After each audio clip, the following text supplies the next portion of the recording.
Yo, yo, yo, what's up, bitches? Welcome to episode number 14 of Thors-Kin podcast. I'm Al, and I'm here with Jimmy. Hey, Say hello, hey, Jimmy. hey. Yeah, that's a proper intro. I thought I'm going to have to It's a address bit the different. intro situation. A bit different from last week's. Hello. How you doing? I'm here. Like Garrett and Justin have got there. Hi, I'm Garrett, I'm Justin, and we're triggered. They got that perfectly, you know? So we need to start working on something. We'll nail something like that one day. I quite like the fact that you never know what you're going to get when you tune into us. It's kind of like, are they even going to realise they're recording yet? Do they know what's going on? Oh, yeah. Because we do it on purpose, this whole rustic, new to the game thing. Yeah, I'm sure there's like a proper chefy word for the rustic style of the way that we record. Just like, don't you know, it's podcast natron bleu. That's how we do things. Yeah, because fuck, it's all with experience. And you know what? One day we're going to come up with some sort of cool jingle. But until that time, hi. Welcome to Thors-Kin. No, it's good to be sat here with you again. Another week. So unfortunately you guys don't get to see the video behind all of this, because obviously like we're sat on Hangouts just getting to look at each other's beautiful face while we do this. Yes. And I call Alex thinking, God, he's taking fucking forever to pick up here. What's going on? He's been chasing me all day. When are we doing it? When are we doing it? And it's just some fucking lump of a person in a fucking Batman dressing gown with a Darth Vader mask looking back at me with headphones on. I'm like, what the fuck?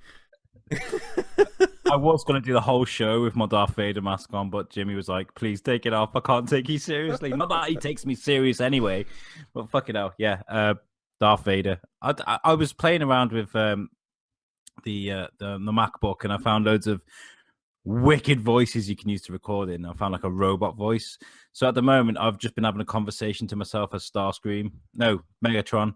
I am Megatron. I've recorded a jingle for superhero bar fight, and it's very Megatron-y. I thought it was wicked, so I'll send that to you at some point. I reckon we should get an endorsement off Stephen Hawkins as well. If you've got all the voices, just fake it, make it sound like we've got all sorts of people, famous people listening to us. I ain't even venturing down that avenue. Oh, come on, it'd be so good every episode until he calls somebody and like, "What is this I'm hearing?" See, that's where I didn't want to venture down, because I could probably nail Hawkins, but I'm not gonna. We could do with like Jeremy Irons. Hello and welcome to voice. Really rich, deep voice. I'd love that. That'd be so good. Well, I might be able to do Barry White sing, because I am not feeling good. So you might be doing a lot of talking at the moment. Like, I feel about 20 minutes, my voice is gonna like go down the shitter. I'm telling you now. I've been ill all week. I'm just coming out the other end. My wife's just got it now, and she's all coffee and phlegmy and gross, just like I was the week before. Just when you said that, when you're like coming out the other end, I just imagine this Ace Ventura moment of you coming out the back of a fucking rhino.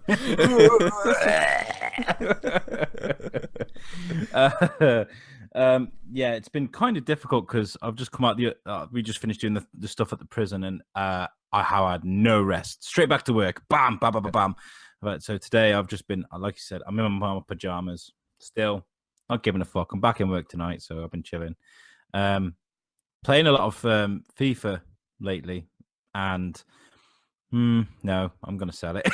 I can't fucking stand it, honestly. At first, it was amazing. Probably one of the best FIFAs they'd released in a while. I know it's football, but it just keeps me chill, you know. So I was really enjoying it. Then they had an update, and it's even told you on the update they're just gonna lower the abilities and all the players and stuff. And they made it unplayable. So I'm gonna sell it. So if anybody wants to buy FIFA, come and hit me up, yeah, because I want to buy COD. Are you gonna get it? Yeah, you're gonna get it for me. You're gonna buy me a copy, bitch. Yes. Yeah, I'm looking forward to that. I really am. Just being able to go back into just with not running up walls and boosting around, just like choosing your angles and authentic feeling guns, and it feeling like, man, I do not want to be. I'm glad I didn't live during that time kind of feel to it. Call of Duty at the moment is just what would it be like if you were a robot with like superpowers, basically. And it looks fantastic as well because you told me to look at the Paris show for PlayStation. Yeah. And I thought, yeah, okay, I'll have a look. And then I was watching this footage, right? Because I haven't seen like a full on trailer for the new COD yet. I mean, I've seen bits, but like, I just thought I want to be surprised, Yeah. So I watched this footage, World War II, and I was thinking, oh wow, oh wow, oh wow. I was thinking, please be COD, please It be COD. looks And lo and good. behold, it was. Yeah, it looks great. A lot of games at the moment are really wowing visually. Yeah, It's just game they after are. game that's just I'm like, I didn't realize we would actually reach this point in this generation. It's kind of like, it's what I thought it was gonna be back when the first, I don't know whether you remember, but like February 2013, I think it was, or 2012, PlayStation came out. It was like, oh, we're doing this thing called PlayStation 4. These are all the graphics. And there's this one game called Deep Down, which was possibly at the time the best looking thing I'd ever seen. I was like, I can't wait for games to start looking like this. And then they got released, and it was like, great. So we're getting remasters of 360 games. Cheers, then. They've done that a few times, haven't they? With Watch Dogs. Watch Dogs was like they blew that up. It was like, oh, you're gonna have this amazing world where you can mess around with everything, and it was just such a letdown. I mean, it was good, but it wasn't like what they sold it to be. Yeah, I'm glad it seems like sort of 2013 was this high, and then it went like down, like literally just completely downhill graphical wise, all the way up until probably last year when games started to shine through. And now you're starting getting games that are looking like Assassin's Creed Origins and Call of Duty's, like really step the game up. And I think that's because they created this almost conveyor belt feeling to games, and especially with like Assassin's Creed, like you just said, Call of Duty, all these games just keep falling off a fucking conveyor belt, and they almost didn't give a shit about the content. Like people buying the games and they didn't care. Like, but then people cottoned on, especially with Call of Duty. That last Call of Duty was just a joke. Like they literally not listened to anything they can. I think I'd heard that these games are made like 3 years in advance. Yeah, so you do have to take it with a pinch of salt for what they're able to put in place. But so they have kind of just listened to the fans and given them what they want. Like you said, no more running up walls, that more clunky feeling. You want a war game, not a fucking Nerf arena game. exactly. You know what I mean? Like, it doesn't need to be too clunky as well, because that's what Battlefield does. Like, if you want clunky and heavy, and I don't mean that in a bad way, but just the feel to how they do it, Battlefield's got that on lock. You don't want Call of Duty going too clunky, but there's a difference between clunky and teleporting. Do you know what I mean? Like, there's a vast difference. Seeing as we're on the subject, do you want to do this first, or do you want to rein it? Let's delve straight into Paris. Yeah, let's do it. Yeah, so this week it was delve into Paris Hilton. I wouldn't fucking go there with a barge. Squelch. Anyway, this week it was the Paris Game Show. There's loads of random stuff there, but the only thing really that you need to tune into was PlayStation show. So they had this like 3-hour long fucking behemoth of a show that was like 2 hours of all the background stuff showing off crappy indies that were like a dime a dozen. You couldn't, literally, there was nothing to take of note. That's why when I sent it over to you, I was like, mate, just skip it like an hour and a half in, then skip past all the VR stuff and watch the AAA shit. I'll get onto the VR stuff in a bit, because I know before the show we were saying let's delve into it a little bit. What did you think to what they were showing? And did you watch E3? Did you watch their E3? Because they said basically this is the second half to their E3 showing. Well, we covered it with Xbox, didn't we? E3, so I kind of had to watch it, and that was all. That was all the games that are being released sort of now. So you got your Battlefront 2 and your Call of Duties and stuff. But there are projects that aren't out yet. Like, what was the name of it? Eden, not Eden. What's the name of the EA game? The shooter.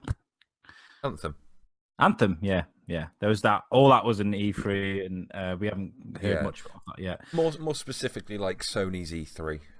Basically, what I'm getting at is that basically this was more of the same. It was just a deeper look into everything that we'd already been shown. Did you watch the Samurai one? The The ghost Shishima? of the ghost. Yeah, Tenchu. The ghost of Kenshi Tenshu. It looked like Tenchu to me. And do you know what? I think the world needs a game just like that. Because do you remember Tenchu? Yeah. Or do I fucking mate? My entire college, sort of that couple of years of my life, I was so into like anime, and I was doing all martial arts at that point. So I was literally just, you throw something Japanese at me, and I was just like, oh yeah. Well, I'm a black belt in origami, so if you need a swan making, I'm your man. You need that looked really good on Switch. Literally right up your alley. Yeah, it looked good. Looked okay. I'm not a PlayStation guy, but I mean, if it's an exclusive, then good for PlayStation because they got a good looking game there. You need to pick one up. I do, and I really for do the want exclusives. to. Just pick one game up every couple of months, just pre-owned, just get it nice and cheap, just to get. Because the one thing that I've found is that they have fuck all decent multiplayer content, and I mean that literally. There is fuck all, and I wouldn't want it because the controller is it's like a fucking Down syndrome controller. The triggers look like fucking hunchback triggers. The high heel shoe, that's what I call it. Yeah, the fucking the analog sticks are all fucked and low quality, but their single player content is just fucking phenomenal. So when I was seeing this is like the story throughout the whole conference, when I saw that Ghost of Kenshi Tenshu, basically I was just like, yes, just throw an open world Horizon Zero Dawn but with samurais basically, and I'm all over it. They took like a weird turn into this like creators kind of game. Did you see that? It looked really weird, and I was just like, that I wasn't really feeling that. No, I wasn't. I was literally without getting too personal, I was in the shower when I was watching it. I was just like, yeah, fuck off. And I was he lost his boner. yeah. And I was like, right, get sorted at this point, because I was just like, mate, I was just stood there, like watching it, and then that bit came on. I was like, fuck this. There was one though that looked quite intriguing, and it was it's a black background with everything was all white lines, but it was almost like a bat radar, like Daredevil, and it was kind of pulsing. I think that was more for the VR. I think that was a VR game. That was a VR game. But that looked really. It didn't look much. Okay, so you're walking around and you got a black background, and it would pulse, and with every pulse, you'd get like white outlines of things that you're walking on. It would highlight the outlet. We'll get into that in a minute when we can go into the in depth of the VR, because I've tried VR. Boy! Because I know you haven't, and bringing it up, I kind of want to explain the comment of it didn't seem like much, but it looked like it'd be cool. You've literally just highlighted what VR is. God of War. What do you think to God of War? You've been following any of it? I've never played a God of War game in my life, so I'd lose interest because I'm just kind of like, yeah, okay, looks cool. Move on. Do you know what I mean? Like, Yeah. You may be looking forward to, because I remember you saying that you wanted to like properly get into it last time. You were saying. Yeah, so what's exciting me about it is basically it looks like Rise. And Rise is one of the first games that I played on my Xbox, and it was fucking phenomenal. It looked amazing. I love my hack and slash games. Like, anyone who knows me knows I'm a massive guilty pleasure fan. Shadow of Mordor and stuff. Yeah, less even that. I'm a huge guilty pleasure fan of like Dynasty Warriors and stuff, or Dynasty, however you're supposed to say it, because that's what I used to play on my PlayStation 2. And it's like that, just having a game that is a hack and slash. Like, every console, in my opinion, should have a hack and slash game available on it. I know I went back and played For Honor on a free-to-play weekend recently, and I was loving that because it's similar in that way.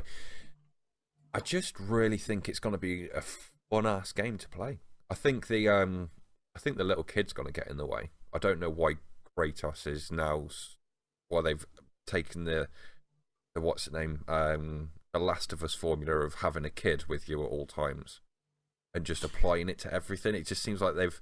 The one thing I will say about PlayStation exclusives is they all seem to take the same formula. Like, oh, that worked for us. It worked for Naughty Dog. We'll take a pinch of that, yeah. Yeah, and it's like you don't necessarily need it.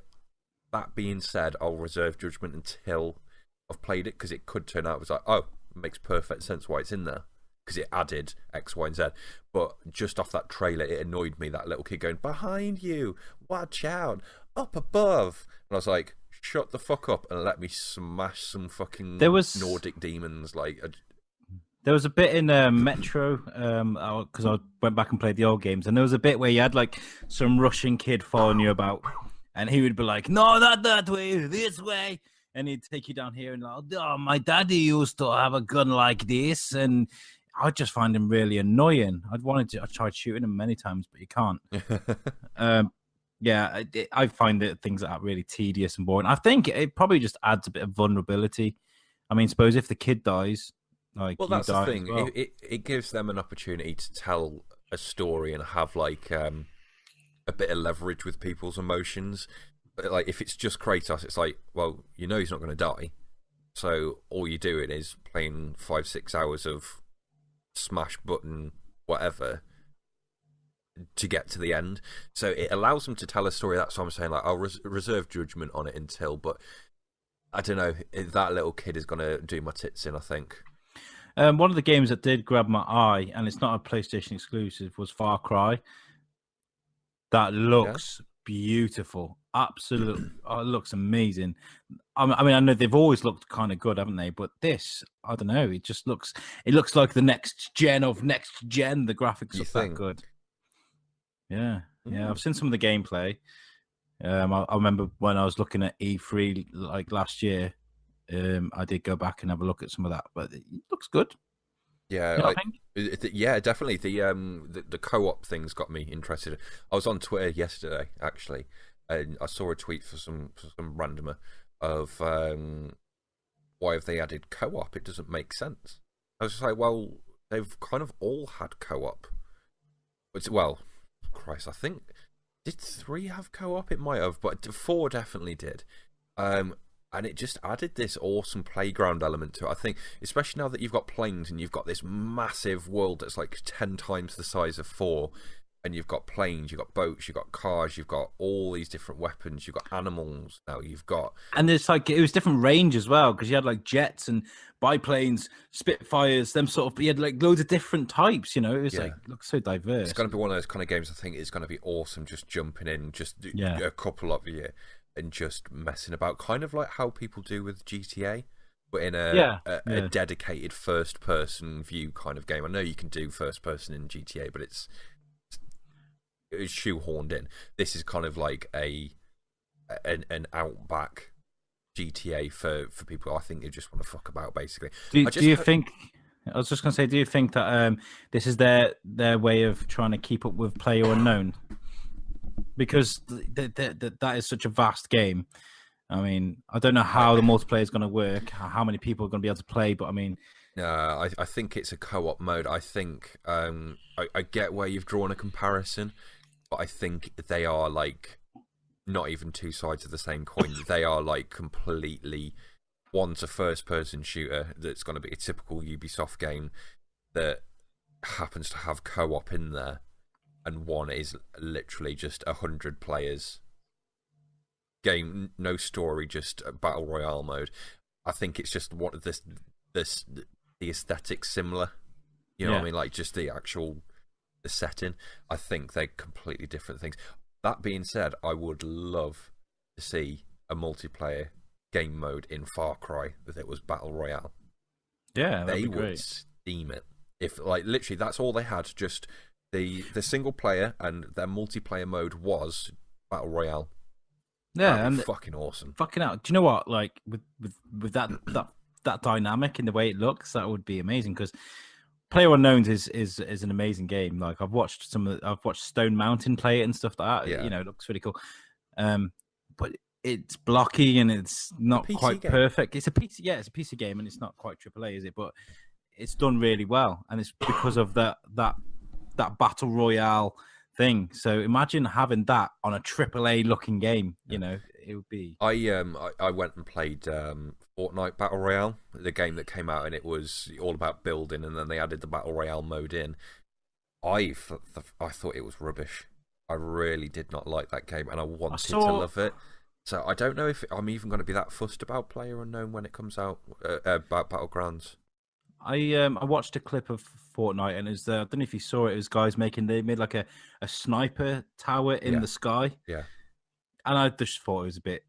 I mean, I don't know how that works, but that just seemed like an unfair thing. I mean, I don't know if you have to pay for those boards, or I don't know if you have to. I don't know. What it's like is, like Ark. Yeah.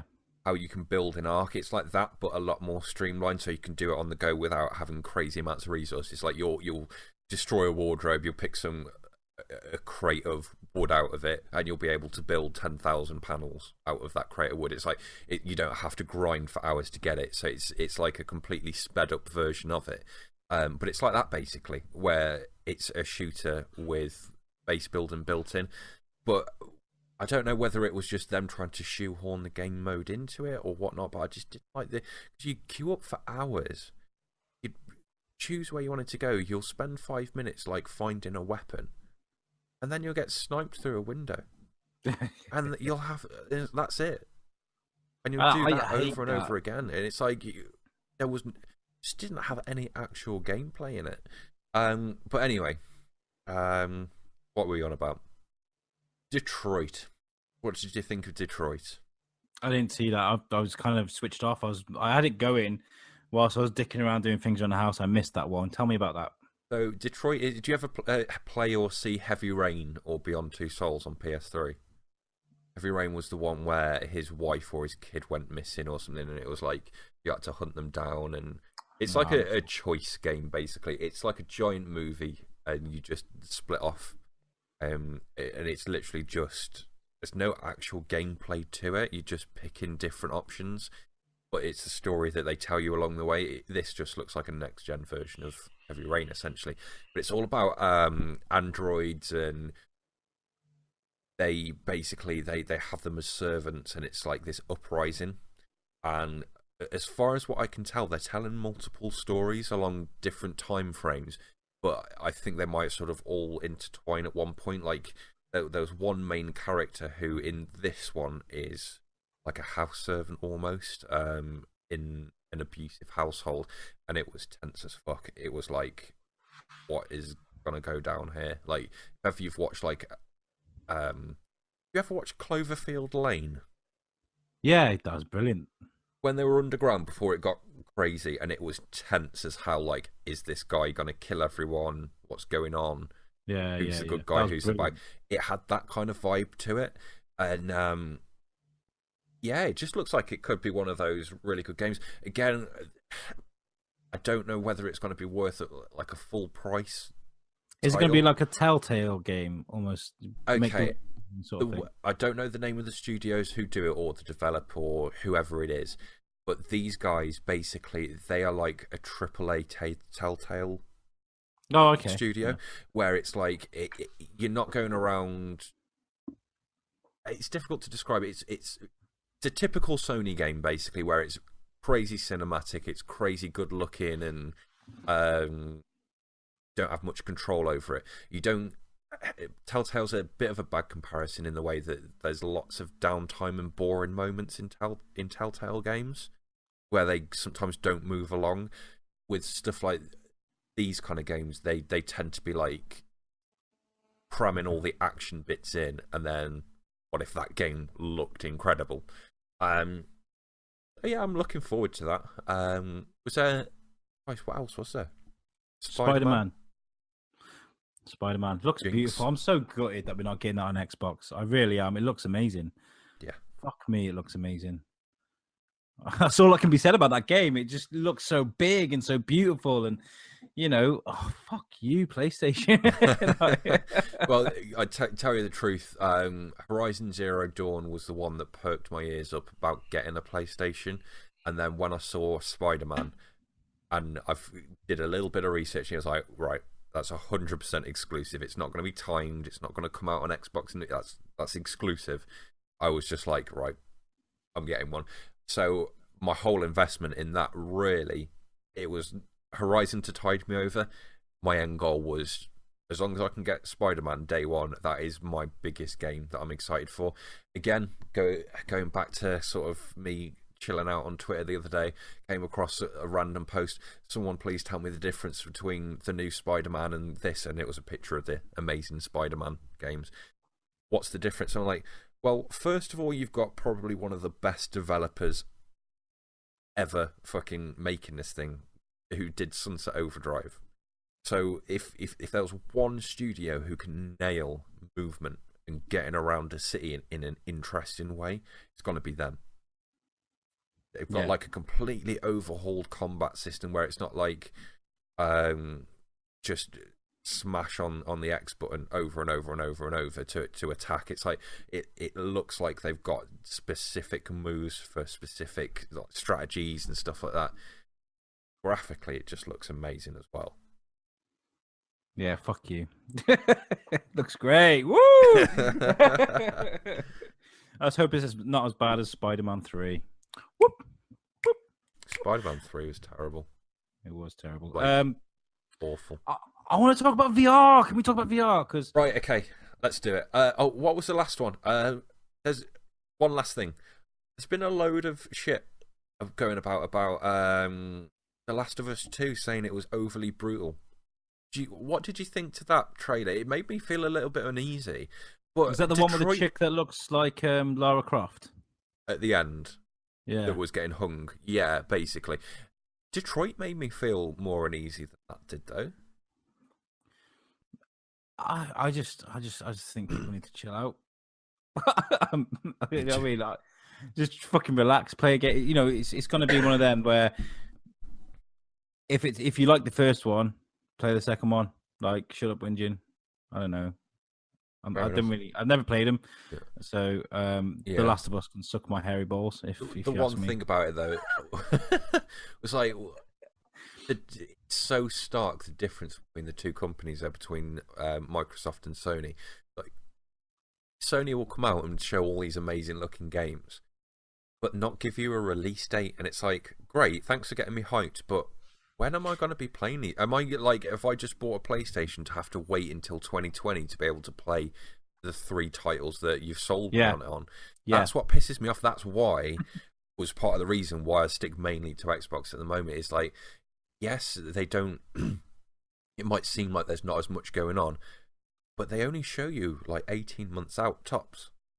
Like that. Take it. And this is the thing: you're getting your non-exclusives that frequently, that, you know, the exclusives that can, you know, you're getting your COD and your Far Cry and the games that you can get on both Xbox and PlayStation. And that's where PlayStation are falling short, because they're not giving the people what they want as quick as they should be getting them, you know. So yeah, I think it's all coming together. I think for both companies, especially with, you know, the X is what going to be when this goes live tomorrow. When it goes live, the X is out tomorrow on the 7th. So I think basically now that that's out, there's going to be a lot more focus go back onto games. I think we're going to have a crazy E3 this year. You know, well, next year. Right. Well, I won't be getting one of them till fucking 2023. I don't think so either. the way my finances look at the moment. But do you want to do VR? Yeah, let's quickly go on VR, because VR? Right. I thought this motherfucker was meant to be dead and buried. Yeah, a lot of people have been saying that. A lot of people have been saying it's a flash in the pan, that it's a fad, that it's this, that, and the other. That there was a quiet period in its development. That the PC, you know, the Vive and the Oculus have gone the way of the dodo.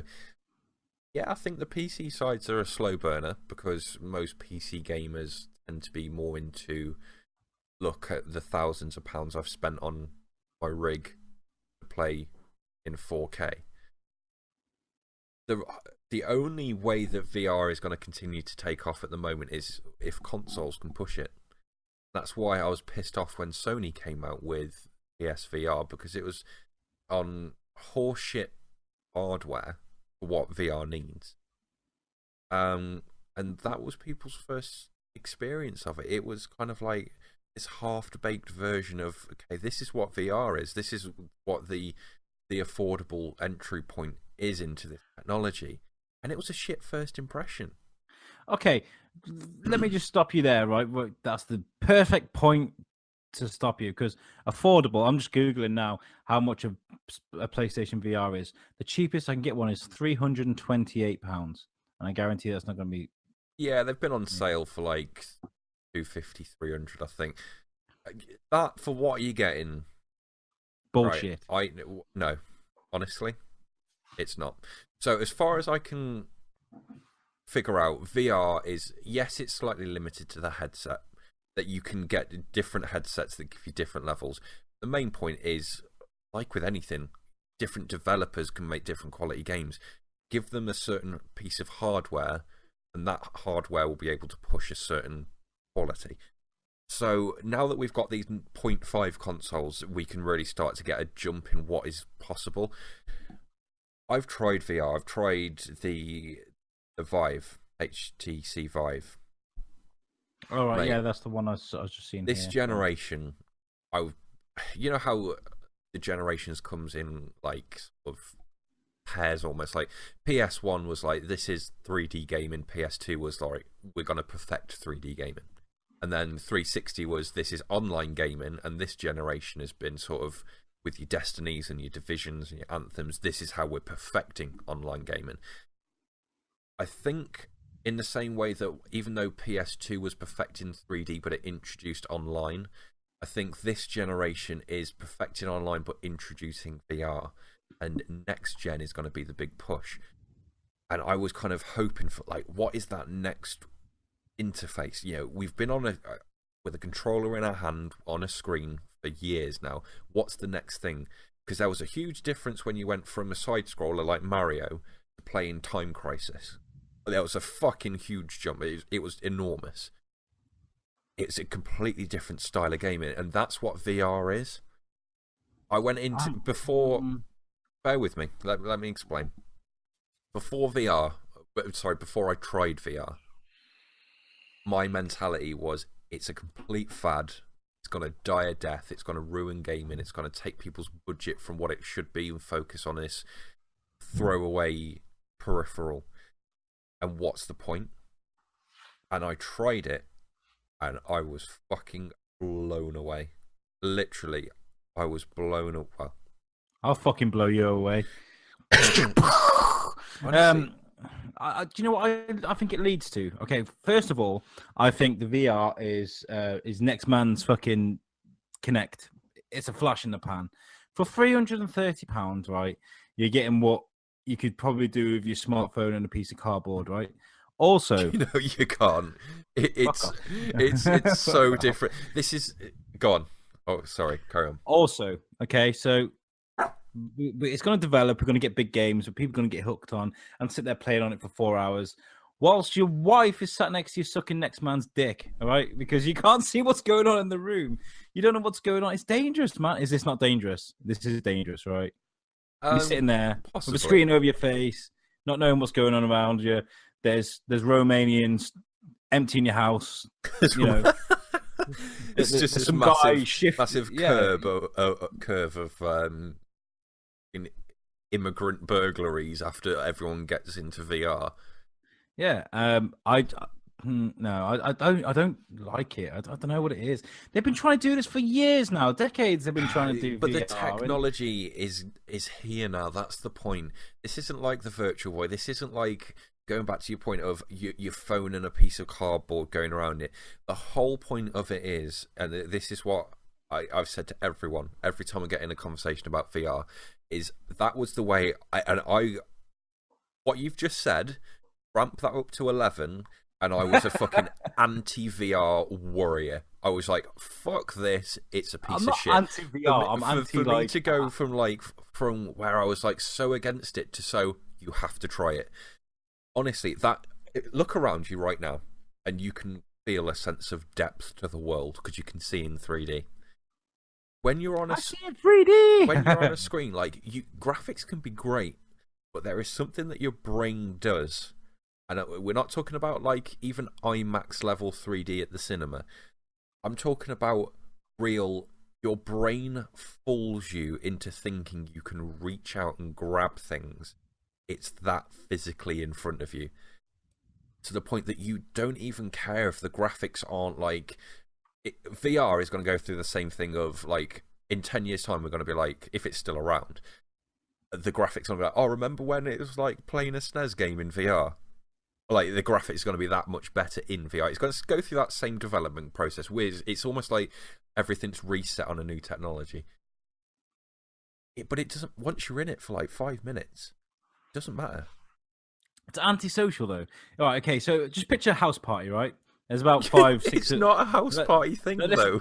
Yeah, but listen. It's like, okay, it's like at a house party, like, excuse me, guys, I'm just going to go up for a cheeky wank. It's like some things you do by yourself.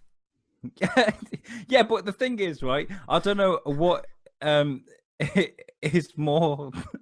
I don't know. Right, my dignity works like this, okay? I would rather... have no dignity. Sit there and tell you, your missus, and our friends, and my wife, guys, I'm going to go and jack off in the bedroom, rather than sit there looking like Stevie Wonder on the sofa. Ah, I got him! Oh my God! You know, waving my head around like a fucking lunatic. I don't know. I'd rather own up to a bit of into conversation masturbation. You know, it just into conversational masturbation. Guys, hold that thought. I'm going to go and jack it upstairs, okay? Rather than sitting there looking like Stevie Wonder. I don't like it. I mean, I saw clips of the Batman game where they're walking around the Batcave and things like that. That looks amazing, but I got told the game was like 2 hours long or something stupid like that. It was ridiculously short. This is the other thing. Okay, so just to address the whole kind of yes, it is antisocial, but in the same way as if you guys were to come round our house and I was to stick on Quantum Break or fucking Uncharted, you know, like just something like that. Like, you don't put single player games on in. Stick some music on and have a few beers. Like, there's a niche for every situation. Just like that's another sit there with the finger on trying to aim for your mouth with a can of beer while the thing's on your face and it dribbling down your fucking chest because you missed. Oh, this right. So much beer. I just stopped recording by accident. Anyway, right. So yeah, going on to what you're saying about the length of them. Everything that you've probably seen up until now are what you class as experiences. The equivalent of, you know, when you used to go out and used to buy, you know, the PSX magazine or the Xbox magazine and it had the game demo. What you've seen so far is the demo disc, right? For £400. £400, you've got a fucking game where a system where you have to pay another £50 to play a fucking demo. I'm gonna wait like 3 years until this motherfucker's perfected. You know, so I'm not even gonna. There was one game that I played. I can't remember what it was called, but you were basically in like this cave system. It's like a dungeon crawler. It was like a Fable aesthetic mixed with just like, take any generic dungeon crawler where you go into one room, you clear out the enemies, you solve a puzzle, and a door opens up and you go into the next room. And then there was outdoors. Oh my God, walking into the outdoor sections and the sense of depth when you could look up at the sky. It was like the sky was the correct distance. Oh, it was unreal. That game was about an hour and a bit long. Still a sixth of what you'd expect to pay for a full price title nowadays.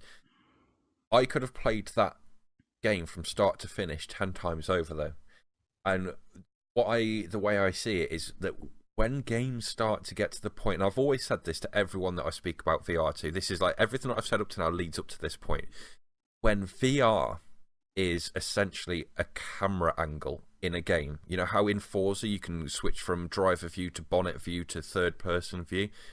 When there's a fourth option and it's, okay, stick your VR headset on, it is a completely as viable camera option as anything else. That's the whole point about VR. When you've got these full games like Fallout, for instance, like Forza, or at the moment Drive Club and GT. Your face. There's like, okay, let me play out a scenario for you. You're in a bar. Are your fucking headset on? You're in a bar. right? No, listen to me. Listen to me. You're in a bar, and Lara Croft walks up to you, right? You're in the game, and you can buy her a drink, take her back to her fucking mansion, whilst the fucking servant's trapped in the fridge, and you go upstairs, and you get to fuck Lara Croft. Do you? Is that cool? Is that ethically okay? That's where it's going, motherfucker. The only good thing about VR is going to be porn. Okay. Oh yeah. Yeah, you sensors attached to your dick whilst you're smashing fuck out of Lara Croft. You say that, but don't you think it would be like the most shameful thing? Like, just imagine doing it for a second, and then just think how you feel about yourself. It would just be like, I've got a VR headset on, pretend I'm holding this pillar in between my legs. No, like, just leave it at gaming. Leave it at gaming.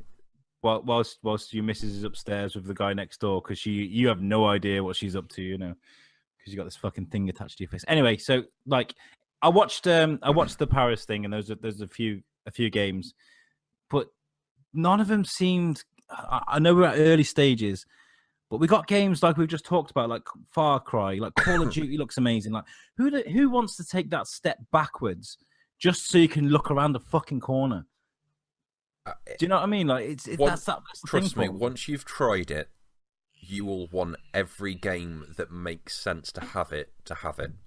Like, any game where you're in a cockpit or in a driver's seat, any game that isn't Call of Duty running up walls, like a slowed down pace of like an Elder Scrolls or a Fallout game, anything that can get away with using it, like imagine like a Time Crisis game in that. Once you've tried it, you will want every game that makes sense to have it, because it's just this level of immersion that you can't describe. You only understand it when it's switched on. You've had 2 minutes of, oh, that feels a bit funny, feeling a bit queasy, and then your brain adjusts, and it's like, right, it's tricked my brain now, and it's like it's like stepping into the Matrix. And the only game I think that made sense to me, like you just said, which is the only game I thought of VR, and I thought, wow, yeah, actually, I wouldn't mind experiencing that one. That was Ace Combat with the jet fighter. Oh my god, that would be pretty fucking astounding. Something like that would be perfect. I've spoke to people, Elite Dangerous. Yeah.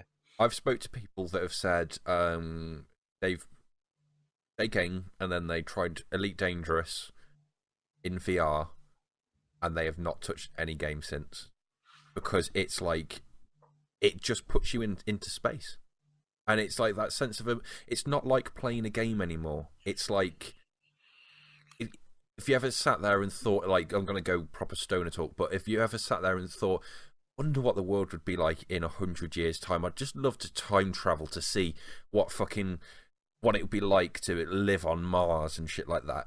It's like stepping into it and actually experiencing it. It's not like having seen a video of some cool CGI. It's that trick to the brain that it takes you from playing a game into actually experience it. That's why they call everything an experience. It's not because it's a little demo, it's because it's the feeling of it. Okay, another application. Is this going to be more porn? Yeah, it is. Sex through the ages. I wonder what it was like to sleep with a woman from 1930. I wonder what it was like to feel an 80s woman's bush. Like, that's a great money seller right there. I'm telling you now.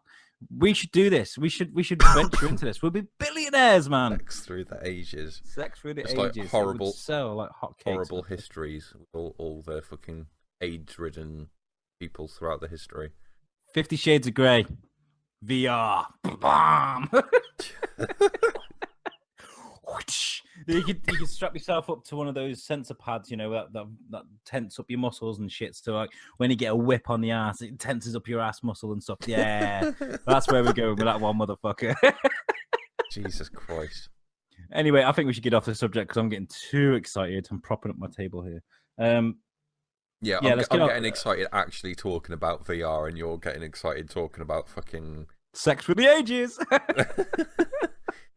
Right. Oh, I'm gonna wrap that a little bit up here. I'm gonna get myself a drink, and back in a minute. I want some more juice from my vape, so that's a good idea. Anyway, I'm starting to feel ill as shit again, like ranting about VR and arguing with you because you've got shit opinions about everything.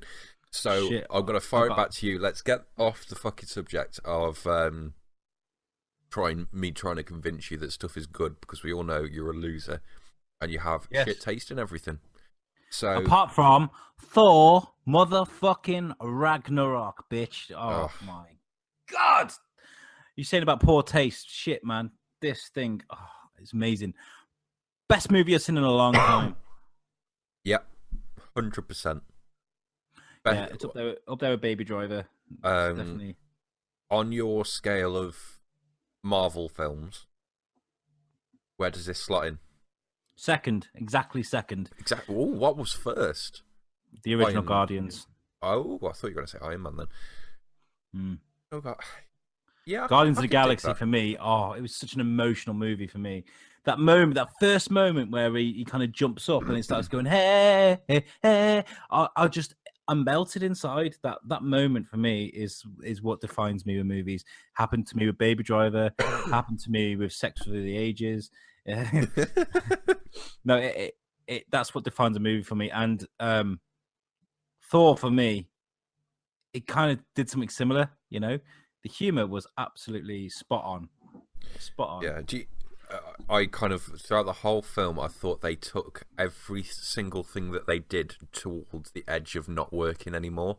Where, like, when it got to the point, you know, where the Thor, he gets smashed, and he wakes up in the apartment, and I remember thinking this at the point where he like went to lean up against a thing and then like fumbled around with his arm.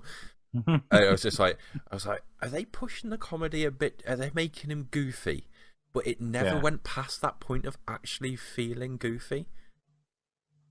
And no, they did it perfectly. And I've heard a lot of shit actually about this on Facebook, because you know what I'm like. I'm a Facebook bitch, but I like to look at what people think about the movie. And a lot of people are saying that Thor and both Thor and Loki are quite serious characters in the comic books.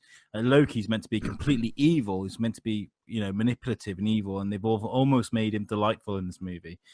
But I feel like you kind of needed to, you know, Loki's been like that in a few films now, where he's played that role, but there's nothing wrong with things being different in comic books and in films. I agree. Like, let them be their own thing. If they wanted to make Loki a hero, fuck it. Let them. If they do it well, then let them do it. And Loki's sort of like, he's been that character for multiple films now anyway, where he's been that lovable asshole. And I'm never going to say those two words in that order, that close together, ever again. You start me off again, you will. But he's been that person, and I'm surprised that more people didn't pick up on what I had a problem with to begin with. And I say I had a problem, like 5 minutes, and then I was done with it. Obviously, they took the Ragnarok story and they took Planet Hulk and smashed them together. By the way, before you start, are we going spoilers or no spoilers? I think if you haven't seen Thor by now, need to get a life. So, okay. Well, I mean, the thing is, we've got listeners in America, and it's been out like 3 days in America, which is bizarre to me. But it has been out it was only released this week in America. Why? I have no idea. We got to see it a week before, or a week or two before everyone else in America. That's weird. It's usually completely the other way around. They usually get everything quicker than us. Yeah, so I'm just saying, like, for people in the US that do actually listen to us, I think we should do it no spoilers. Oh, but I really want to talk about it too, but I wanted to talk about the South African person. Taika Waititi, man. Oh my god, that guy, he's my new favorite guy. He's the director, and he played the Rock guy in it as well. What's his name? The Rock guy? Cork? Oh, Cork. Oh my god, fantastic. We could talk about shit like that, but we don't want to talk about the ending too much because it's going to ruin it for people. But the best part about that film is the actual end of it. Yeah. That character Hey was amazing. guys. I thought it was Sharlto Copley at first that did the voice for that, from District 9 and Yeah. loads of other films. But it wasn't. It was actually the director, Taika Waititi. And I've seen some of the interviews that he's done, and he is hilarious. And I think my favorite bit in the whole film was, hey, how'd you like this weapon? No, it's not very good, is it? Not unless you're getting attacked by 3 vampires that are closely huddled together. They're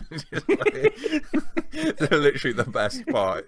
Just holding up this 3-pronged steak. like, it's just you, me, and Doug.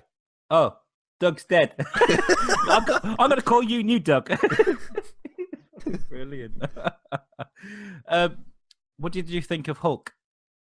I loved Hulk. I thought he again almost went past the point of feeling gimmicky and what word did I say earlier? Excuse me. What's the word? Fucking, I've only just said it. A bit of an idiot, like a buffoon, almost. Like yeah. taking it past the point of being like you've gone too far. Yeah, almost went past that point. I was like, they need to like not make him so dumb pretty quick, otherwise it's going to piss me off. But they kept doing it and never actually pissed me off. I found him underpowered as well, Hulk. I really did find him underpowered. This is really hard to talk about without. Well, everyone knows that they fight each other. That's in the trailer. Yeah, but I love that. I absolutely love that. That was a brilliant moment for me. What you've got to remember though is that yes, the Hulk. I get what you're saying. At times he felt a bit underpowered, but Thor is one of the most powerful people in the Marvel universe. Like, he is a bad motherfucker, really. So it kind of makes sense that they're on that same level. A few of the. Should we talk about Mjolnir and the importance of it getting destroyed? You see it in the trailer getting destroyed, and you see in the trailer Thor having like thunder in his eyes and thunder around him. So, can we talk about the importance of the hammer being blown up? Yeah. Yes. So basically, so you saw that in the you saw Hela catch his hammer and it blow up in the trailer. So we can talk. All right. Okay. We can talk about that. Yeah. So that happened. Basically, what essentially is happening is Thor's getting stripped of his kind of go-to almost. Like, he's got this far by basically having this giant Final Fantasy VII style sword essentially for him that you could just swing around and destroy everything because it's the biggest weapon ever. No one can do anything about it. He's stripped back and he's like, right, what are you actually made of? And basically, he becomes what he is supposed to be. Like, he becomes more badass without the hammer. Yeah, he thinks because the hammer's gone, he's lost his power, doesn't he? Yeah. And then he sees Odin, and Odin explains to him that actually the hammer was just a power conduit. It was just a way of controlling his power and keeping it so that it doesn't go a bit over the top. So when Hela has destroyed his hammer, essentially what she's done is taken off the power, the thing that's opened up the can of worms, basically. Yeah, because now he's got as much power as he wants. Like the hammer. Fuck me. The hammer was actually it was stopping him from using as much power as he could to control him. Teach him how to use less power. Can I just say as well? This was the first time that I've ever really, really liked a Marvel villain. You know that bit that I said to you about in Wonder Woman where she jumps over the trenches and there's that 3-minute scene? I was like, oh yeah, that's when I think about me being doing in my own head a superhero sequence of just geeking out in my own head. That's what I'd. Her first scene. Spoiler alert: lots of people die. And it's like they were playing a game and they were just spamming the X button, wasn't it? It was like, fuck me. Like, but you saw every single person die, and after it, you're like, nah, they're fucked. It was like how when Infinity War comes out, there's going to be a moment where Thanos shows his power. This to me was like, bitch, they better call Thanos in because they are not taking this bitch down by themselves. She's fucking hot. You know what? She's in Lord of the Rings. I find her a bit weird, a bit strange. She wasn't hot for me. You know, I always used to dread her coming on screen. But her as Hela, oh my! Do you know what? We're talking about VR. Hela and Valkyrie. Fuck yes, that's a party, bitch. They're both so hot, aren't they? Yeah. I just think they're amazing. What do you think of Valkyrie? I really like her. Yeah, I think she's pretty badass. Yeah, I didn't like her at first. I thought she was a bit cliche and a bit, I don't know, it didn't kind of make sense. But then when you find out more in the movie about why she's the way she is, Yeah, it kind of makes sense and it makes her likable. But there's rumors about her being the new Thor. Have you heard this? what, instead of Porter? Chris Hemsworth. Portman. Oh no, yeah, but Valkyrie, it makes more sense. She's a trained warrior, isn't she? I mean, if anything was going to happen to Hemsworth, then she'd be the perfect person to just step in. And do you know what? I'm happy with that, mate. I'd watch that shit. Any more of Valkyrie on screen, I'm happy with. I think she added something really good to it. And you know what? All the characters they threw in there: Korg, Hulk, Thor. So this is what I wanted to talk about. Was if anyone's ever read Planet Hulk, Grandmaster and Korg and Meek are not at all like their comic book counterparts, and I've already said there's nothing wrong with that because Planet Hulk is like my favorite comic book. It kind of like it was like this personal little hurdle to get over. Jeff Goldblum made that a lot easier to get over because he was the biggest change to his comic character. Like he's basically Saddam Hussein in the comic books. And he's like, he's Donald Trump in the film.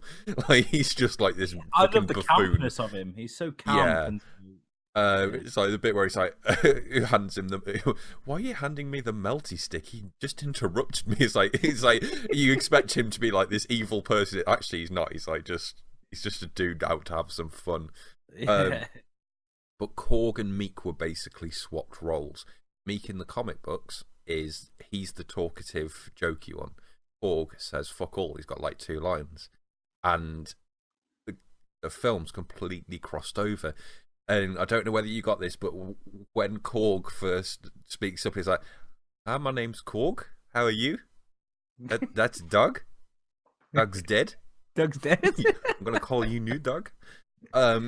So I wasn't expecting that voice to come out of him, so I struggled with that. But like everything, there were so many bits that I struggled with through the film for like 30 seconds, and then it became just perfect. It's like that's why they've done it. It's like it's different, and they took a huge risk, but it paid off in every way. It looked amazing as well. Like that scene where he's like hanging upside down in the cage, and he's got that fucking fire demon. I forget his name. Forgive me. Yeah.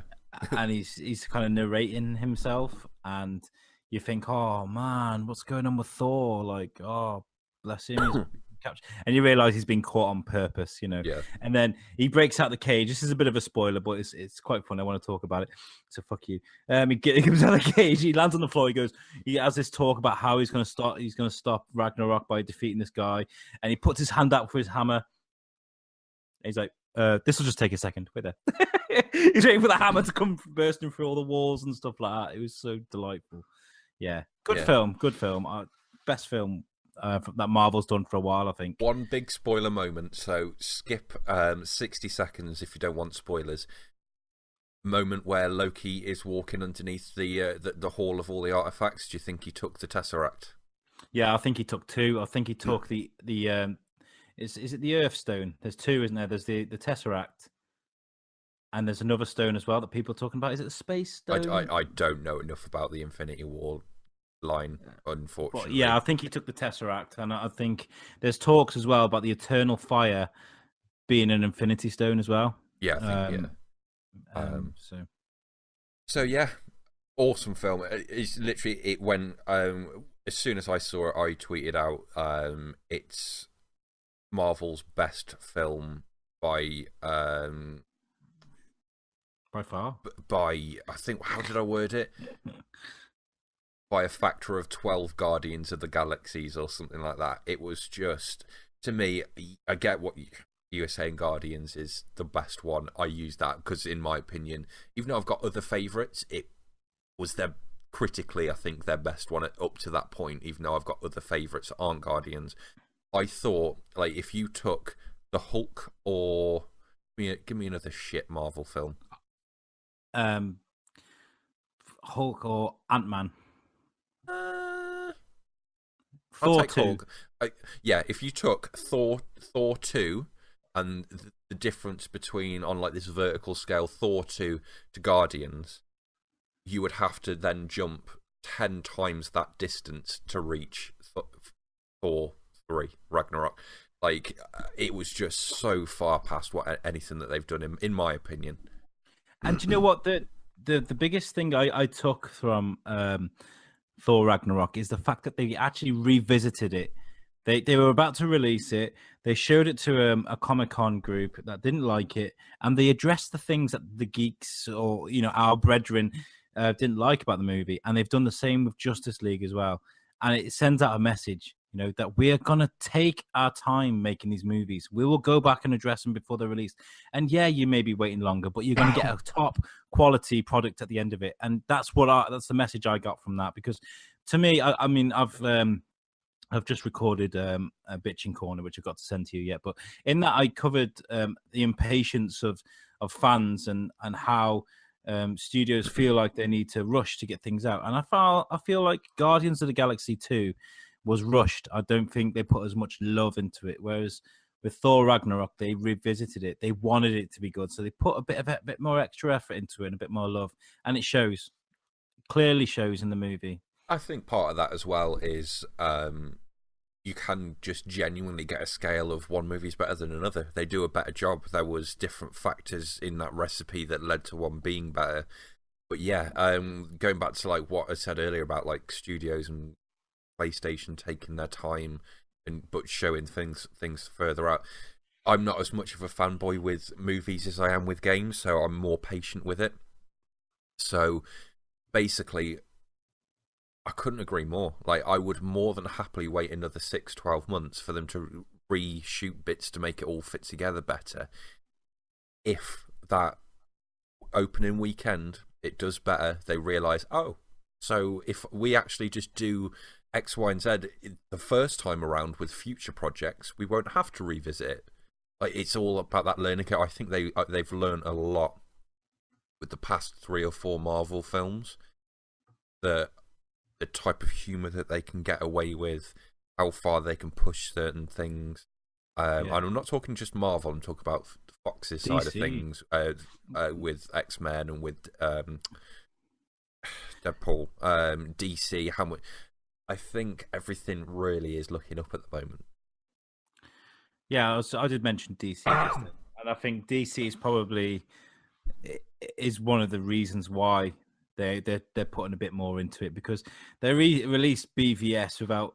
No, in fact, I'm going to talk about Suicide Squad with that one, because Suicide Squad, people wanted more Joker. They didn't give people more Joker, and look what happened. People complained about Jared Leto's Joker, and if they'd have gone back like they did with Thor, like they have with Justice League, and put a bit more love into it, then it might not have been so bad. So, yeah, it would have still been bad. No, do you know what? We've talked about it a few times, so I don't want to go massively into depth with this, but Suicide Squad was one of I loved it the first time, and then I went back and watched it again the second, the third, and fourth time. I was like, this was a pile of fucking shit. It is, and it's a shame because the comic book reads fucking amazingly. I mean, the first episode of the comic book, spoilers, is they get. First of all, they get put into a team. They get thrown into a 60,000 seater stadium, and they hear off Wonder Waller that they've got to clear the stadium, just kill everyone. And it's because they've all been infected. They're all zombies. They're like Walking Dead style zombies. Can you imagine if they'd have done that in a movie? Yeah. What the fuck, man? And like Deadshot was more of a leader. He's more of a grumpy, but he's a very fucking good leader. I think all it was is them walking down corridors, walking down fucking alleyways, and showing off, posing for the camera. I don't care for that shit. I want to get in with the story. Anyway, let's move on. Stranger Things, Volume 2. And in this one, over to you because I've seen a few episodes. I'm loving what I've seen so far. It's not gripped me. I've taken a break because we haven't got enough time to sit down and get into it. Stranger Things Season 1 didn't allow me to do that. That in and of itself speaks volumes, I think. But I can't comment on the notorious Episode 7 yet. Yeah, well, I'll get to that in a second. Spoiler free, of course. But how much of it have you seen? Have you seen a full episode yet? Oh, yeah. Mad Max and... What about you've seen some of the now memories, as Will calls them. He's like there's clips of him walking down corridors and things like that seem to be in the Upside Down, and I found them a bit cheap. I thought they looked a bit odd. They looked like it was just complete green screen. I think it looked like they'd done that in front of a fucking, the green screen they use for the weatherman. it looks really cheap and nasty. I realised why afterwards, because you get to see the creatures and lots more of the Upside Down, and that looks so much better. So it looks like they've had a budget and they've kind of shifted it around a bit to put the more what's the word? The emphasis on the stuff that could go wrong. Yeah. So it looks like so that was neither there here or there for me. I can't listen to the intro. Because I get too excited. Genuinely, I'm just a bit like, it says like a shiver down my spine. So I'm glad Netflix have got that skip intro button now. Because Alex literally just made cum face. My wife will. That's disgusting. I never want to see that again. All I gotta say is Winona Ryder is still. She's getting fitter as she's getting older. I don't know what's going on there. What in her rundown state? Just like Winona, we've got to make you look really run down and like straggly and fucking underweight and malnourished as possible, and then we're just like, damn, she looks fine. Poor woman's just gone through a terrible trauma, and I'm just like, yeah, she's fit. I'll do it. Anyway, the kids, they return. They're just as adorable as ever. The Goonies. And Samwise Gamgee's in it as well, and he was in the Goons whistling to you, dogs. Oh, sorry. So I saw Bob. You seen Bob yet? Yeah, Sam. He's Samwise Gamgee in Lord of the Rings, and he was in the Goonies. So that was a real a good touch, a nice touch. My favorite kid. Who's your favorite? Do you remember all their names? The one with the speech problem. Dustin. Dustin. Yeah. Oh my god, he's kid's amazing. Dude. He is, man. Where he's just like, how can you resist these pearls? It's just like, because he's got teeth now. The only thing I'll take about from it, and it's not a spoiler, is you don't see a lot of 11. She's in it, but she's in it in small bits. Apart from the famous episode 7, which she has a full episode to herself. Now, there are a couple of problems with episode 7, which aren't spoilerific. I mean, I'm gonna mention to it, and it might annoy you.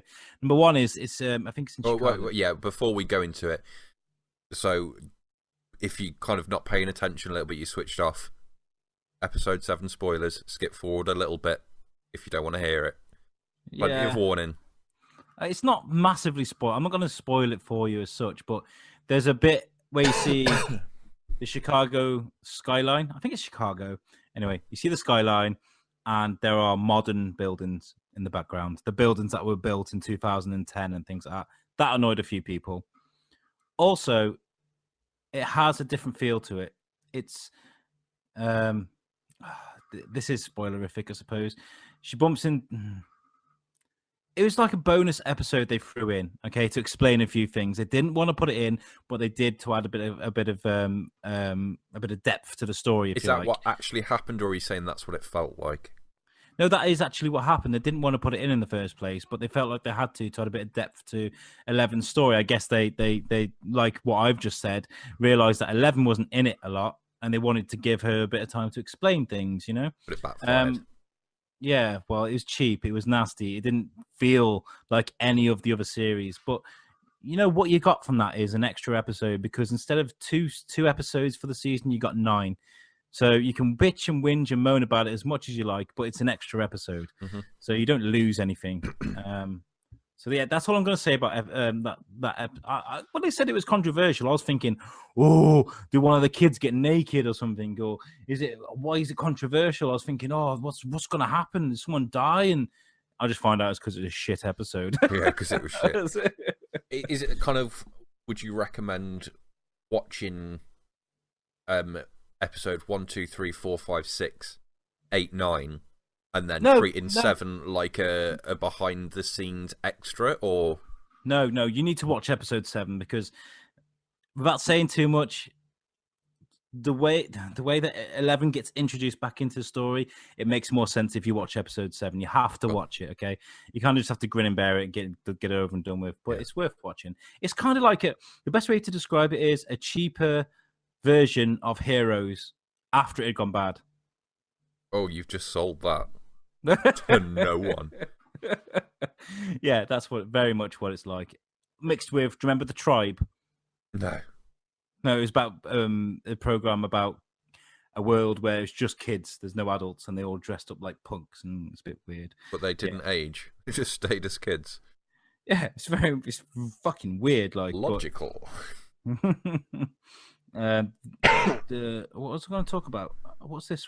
I've just added a link onto my. Well, do you want to quickly talk about? Because you mentioned Lord of the Rings. The Twitter. For fuck's sake, my head is The Hobbit. Yeah.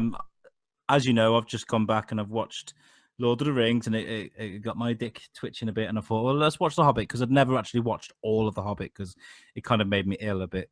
You know, I didn't really like it. Yep. I'd never seen the third one. First one, okay, I've seen it before. Fine.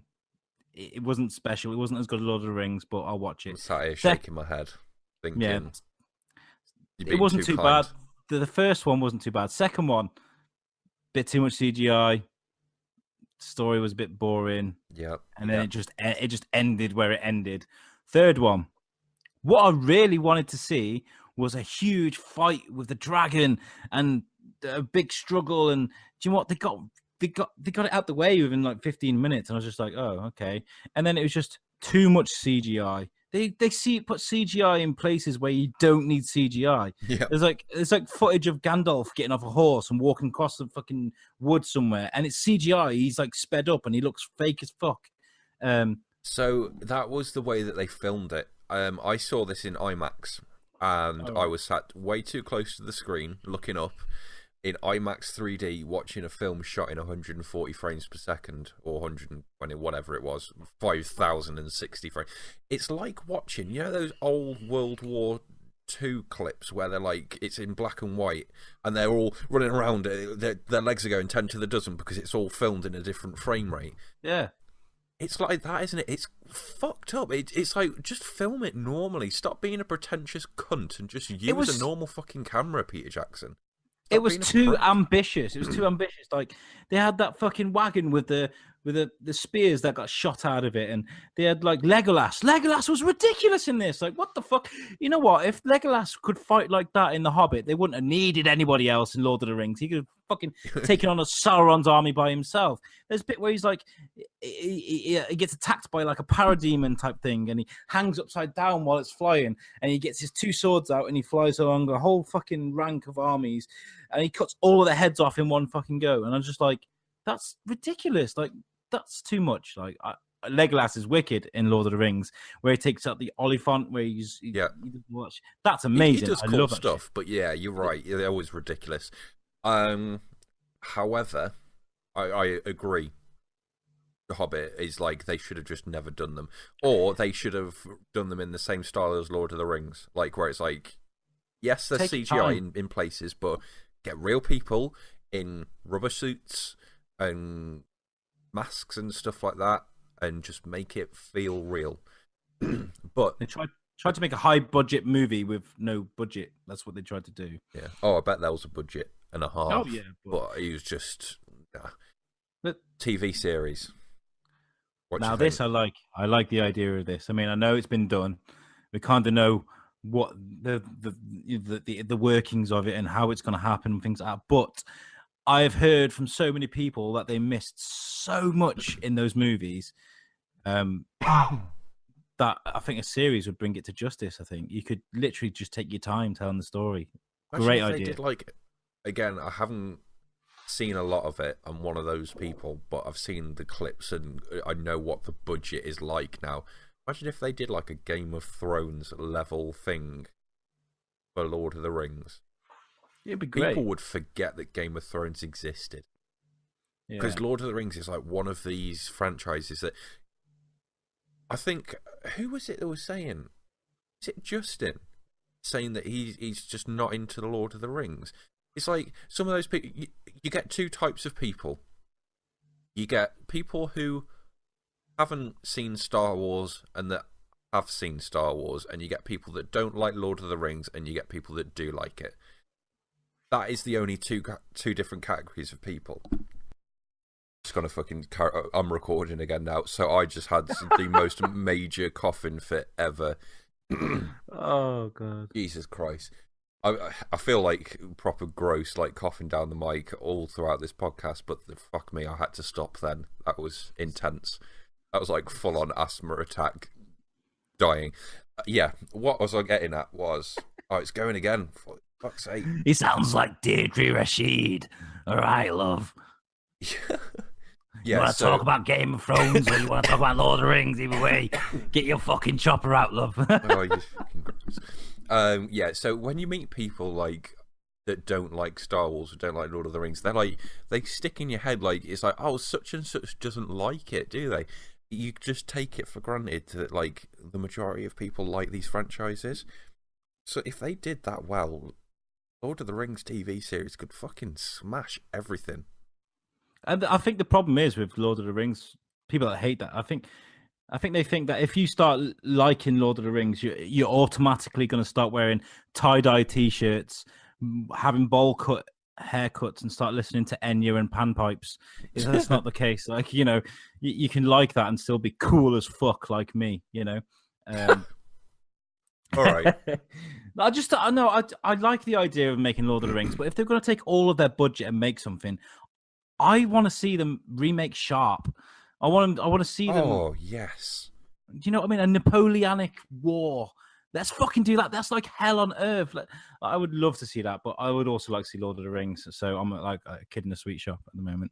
But yeah, what would you like? Completely switching the subjects. Like we didn't even discuss this, but if they could make a TV like a high quality Netflix or a high quality HBO style TV series of anything, what would you have?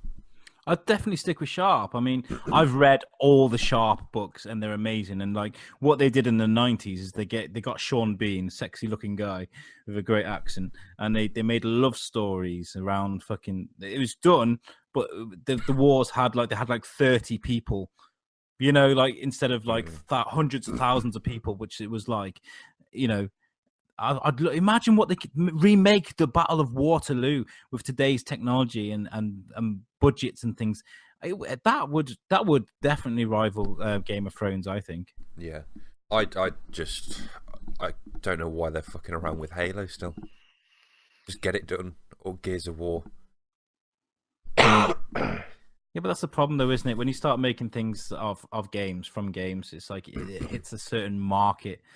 That there's a group of people out there. They're the people you're talking about that don't like Lord of the Rings. So we're like, fuck Gears of War. Yeah, I suppose. I know what you mean. I think they could do a Grand Theft Auto series. I really do think they could make something like that. If you're gonna go, no, just think about it. They could do anything. They could do anything. Like, I don't know. I wouldn't want to see it, but I reckon they could. Listen, you're not feeling very well. Okay, so we have talked a lot of bullshit, to be honest, this episode. So let's go straight into like Dickhead of the Week. What do you reckon? Yeah, let's wrap up there. Do you want to do yours? Gives me a little break because I've ranted loads. Well, I didn't actually have one. But I've just gone onto my saved bits on Facebook, and there was something I wanted to talk about for my bitching corner, but I haven't.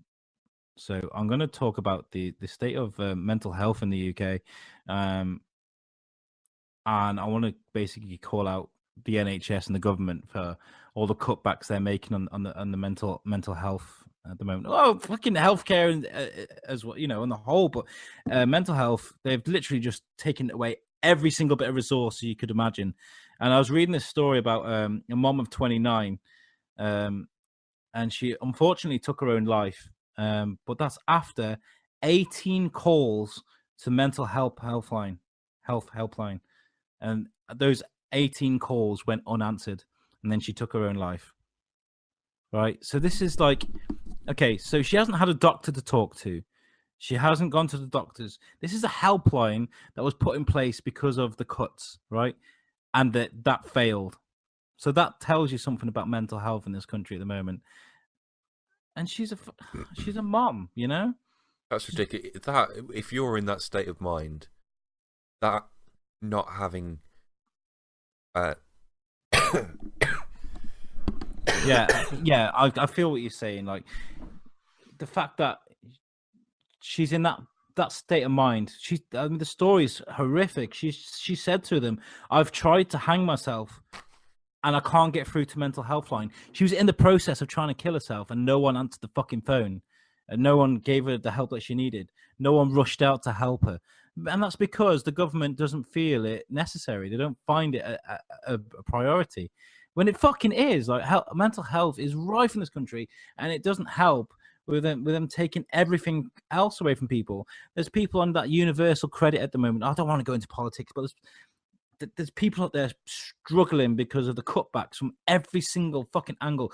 Police, fucking GPs, NHS in general, and there's people struggling out there, and it really does have an effect on people, especially with mental health. And I work close to this, I see it, and now it's failing so badly that I feel like there needs to be a huge change quickly, not something that comes in 2020 or 2022 or something like that. It needs to be changed like tomorrow. There needs to be more support workers made available and whatnot. So yeah, I wanted to say shame on you, fucking shame on you for leaving people like that. Yeah, definitely. So my dickhead of the week, I saw something earlier about Kit what's his name? Kit Harington? Kit Harington. Jon Snow. Yeah, Mr. Jon Snow.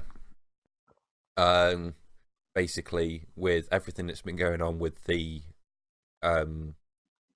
sexual harassment stuff lately, he goes on a show or does an interview, whatever it was, and talks about how he's felt the same way.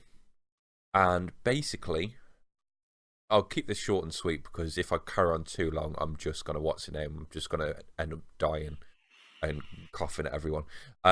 Basically, he got called out by the feminists of the dark corners of the internet for basically, because he's a guy, he got told to shut the fuck up. Now, this is what pisses me off about all of this stuff that's going on at the moment, is there's so many people that I think are, one, getting on the bandwagon. I'm not justifying anything that anyone's done. Whether it was a little cheeky grope where they shouldn't, or whether it was full on trying to rape a 14-year-old boy, Mr. Spacey. Fucking cunt. You were my hero. Excuse my awful language then as well. I know that our audience doesn't like foul language, so I do apologise for using unless it's from me. Yeah, so I'm not justifying anything that anyone's doing, but I reckon there's so many situations that people are just jumping on the bandwagon.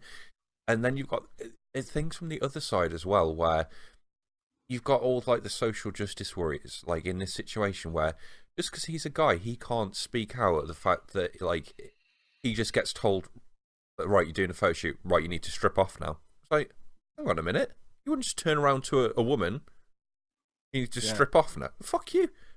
Like, it's made him feel uncomfortable because he's in that situation. And it's like, he's had to come out. And my dickhead of the week actually isn't a feminist. It's Kit himself. He apologised. Don't fucking bow down and let people get away with this fucking pushover snowflake mentality that people have of if, oh, you've offended me with something really minor. Like, if people are allowed to feel like they've got weight behind them when they make their snowflake accusation, you know what? Just fuck off and go back to the dark recesses of the internet where you came from. Just stop being such a dick. Like, someone spoke out about it just because they've got a dick and like that, they're not allowed to. There are a couple of guys that are coming out from this. Like Corey Feldman is obviously one that's ringing a bell for everyone at the moment because he warned people years ago about this. I've spoken about some of my bitching corner, but we'll get more listeners on this, so I'll go into it a little bit more. But Corey Feldman was in the Goonies, and he was everywhere in the 80s. Anyway, he was abused. He said he was outright fucking raped in the 80s.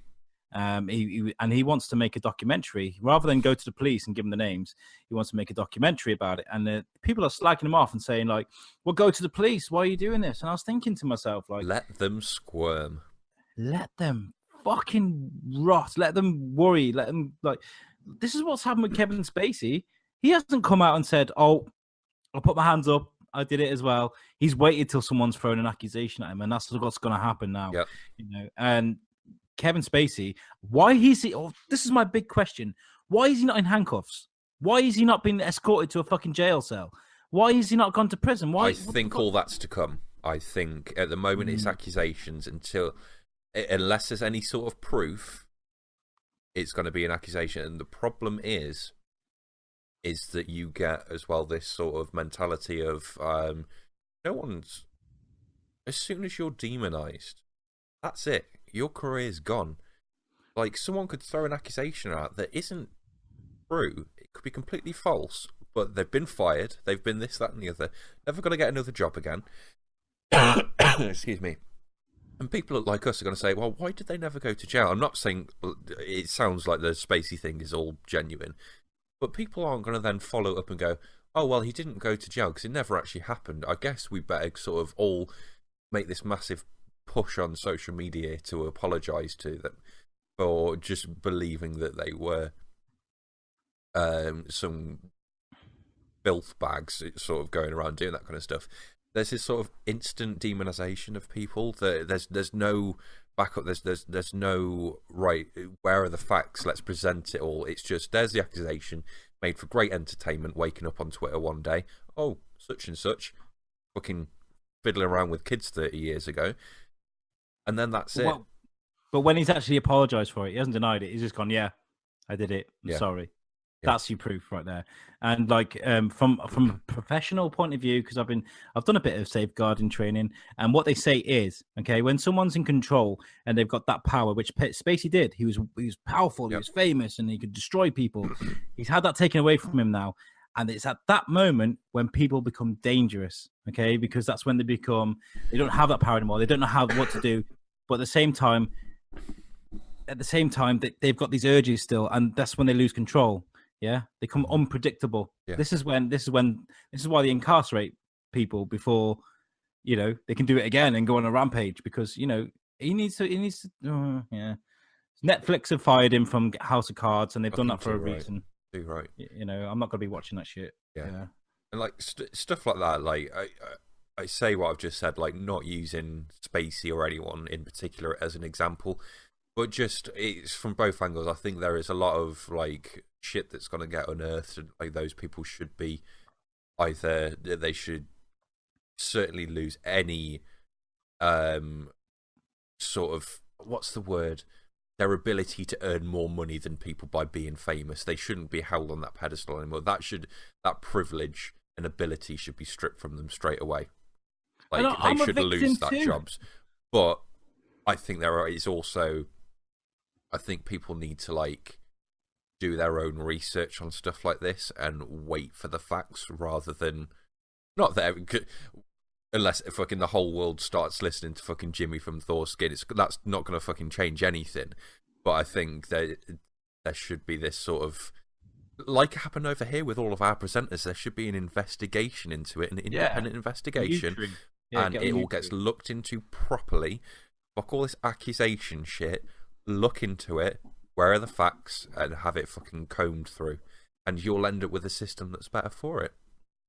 I need to explain, actually. I just shouted I'm a victim too. That was a really insensitive thing to shout. But what I mean is, like, my favorite movie this year is Baby Driver, and Kevin Spacey's all over that. Now I'm conflicted. Do I enjoy that movie still, or do I not watch it anymore? Like, I'm not a victim at all whatsoever, and I'm really sorry for saying that. But what I mean is, like, I can't enjoy Baby Driver now because every time Kevin Spacey comes on, I just want to throw something at the TV, like, you know.